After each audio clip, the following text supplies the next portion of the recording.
It's both of them. Every so often I'll stop and look at my coach and be like, oh my goodness, we're at the Olympics. This is insane. Yeah, they're both here. And the score for Jorge Hernandez is a 14.8. Wow. That's good. Simone Biles' Olympic debut coming up. It's okay. Good share.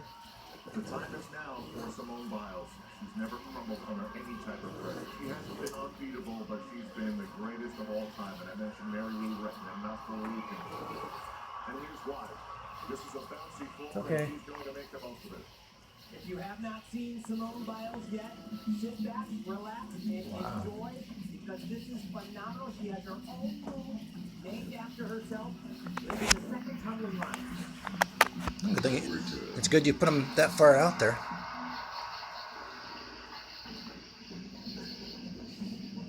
Wow, I've never seen two at the same time.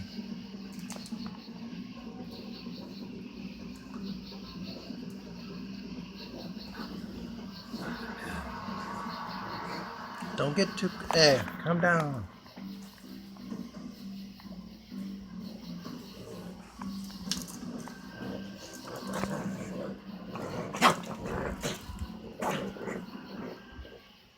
Calm down.